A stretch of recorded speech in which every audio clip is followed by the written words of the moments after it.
السلام علیکم دوستو، امید کرتے ہیں کہ آپ سب خیریت سے ہوں گے۔ برصغیر میں صحابہ اکرام رضی اللہ تعالیٰ عنہ کی آمد کے اگلے ایپیسوڈ میں خوش آمدید۔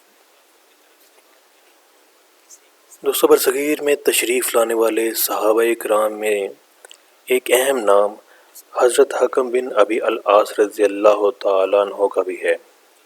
حضرت حکم بن ابی العاص رضی اللہ تعالیٰ عنہ بنو ثقیف کے مشہور جرنیل صحابی حضرت عثمان بن ابی العاص ثقفی رضی اللہ تعالیٰ عنہ کے بھائی تھے۔ ان کے ساتھ ہی اسلام قبول کیا اور خدمت اسلام میں تا حیات ان کے شریک کار رہے۔ آپ کی عسکری صلاحیتیں خدا داد تھیں، امور مملکت کی تدبیر میں بھی یکتائے روزگار تھے، علم و عمل کے پیکر اور اسلام کے فدائی تھے۔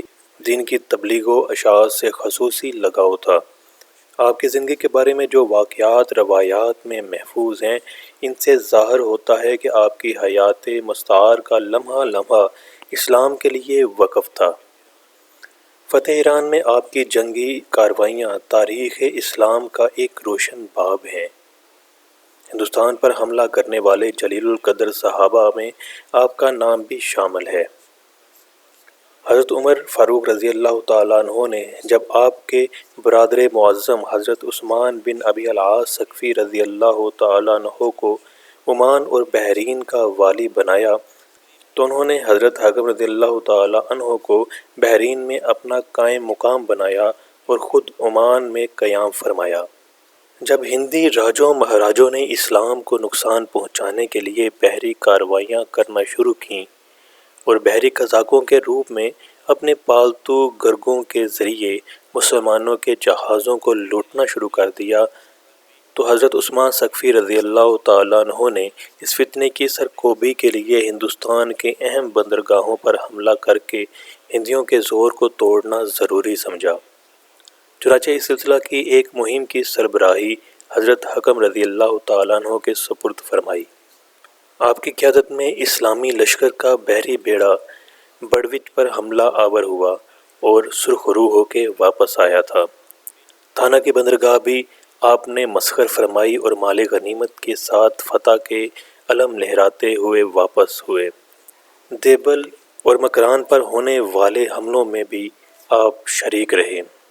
21 ہجری میں حضرت عمر فاروق رضی اللہ تعالیٰ عنہ نے ایران پر وسیع پیمانے پر فوجی کارروائی کرنے کا ارادہ فرمایا۔ جن بڑے بڑے سپہ سالاروں کے سپرد آپ نے مختلف لشکروں کی سربراہی سونپی، ان میں حضرت حکم رضی اللہ تعالیٰ عنہ کے بڑے بھائی مشہور صحابی رسول حضرت عثمان بن ابی العاص ثقفی رضی اللہ تعالیٰ عنہ بھی شامل تھے۔ حضرت حکم رضی اللہ تعالیٰ عنہ بھی اس لشکر میں شامل تھے۔ ایران پر حملوں میں آپ نے اپنی عسکری صلاحیتوں کا خوب مظاہرہ کیا۔ ایک روایت کے مطابق جزیرہ ابرکاوان اور توج آپ کے ہاتھ پر فتح ہوئے۔ اس زمانے میں فارس کا گورنر شہرک نام کا ایک ایرانی سردار تھا۔ وہ بڑا جنگجو اور قابل جرنیل تھا۔ اس نے مسلمانوں کے حملے روکنے کے لیے ایک بڑی فوج جمع کی اور رام شہر میں پڑاؤ کیا۔ شہرک کا مقابلہ کرنے کے لیے حضرت عثمان بن ابی العاص ثقفی رضی اللہ تعالیٰ عنہ نے حضرت حکم رضی اللہ تعالیٰ عنہ کو بھیجا۔ ان کے ساتھ حضرت سوار بن حمام رضی اللہ تعالیٰ عنہ تھے۔ شہری کے ساتھ بڑی سخت مارکہ آرائی ہوئی۔ ایرانی فوج اس کی قیادت میں بڑی پامردی سے لڑی۔ شہری کا اعلان تھا کہ جو پیچھے ہٹا اس کا سر قلم کر دیا جائے گا، مگر ایرانی فوج اپنی شہرائے آفاق بہادری اور شہرک جیسے جنگجو جرنیل کی قیادت کے باوجود مسلمانوں کے جوش و جذبے کا مقابلہ نہ کر سکی۔ حضرت حکم بن ابو العاص رضی اللہ تعالیٰ عنہ کی قیادت میں بپھری ہوئی مسلمان فوج ایرانیوں کے لیے موت کا پیغام ثابت ہوئی۔ گھمسان کا رن پڑا۔ اللہ رب العزت کی مدد و نصرت سے مسلمانوں نے فتح و کامرانی حاصل کی۔ حضرت حکم رضی اللہ تعالیٰ عنہ کو قدرت نے عسکری صلاحیتوں کے ساتھ ساتھ انتظامی قابلیت سے بھی نوازا تھا۔ آپ کو کئی دفعہ مختلف علاقوں کا والی اور امیر مقرر کیا گیا۔ آپ نے ہمیشہ اپنی ذمہ داری احسن طریقے سے سر انجام دی۔ آپ کے بھائی حضرت عثمان بن ابو العاص ثقفی رضی اللہ تعالی عنہ کو جب بصرہ کے معلم کی ذمہ داری سونپنے کے لیے مدینہ بلایا گیا تو انہوں نے حضرت عمر فاروق رضی اللہ تعالیٰ عنہ کے حکم پر آپ کو اپنی جگہ طائف کا والی مقرر فرمایا۔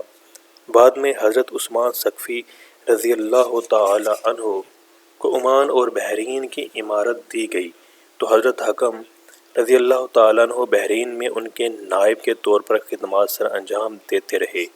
آپ خراسان کے والی بھی رہے۔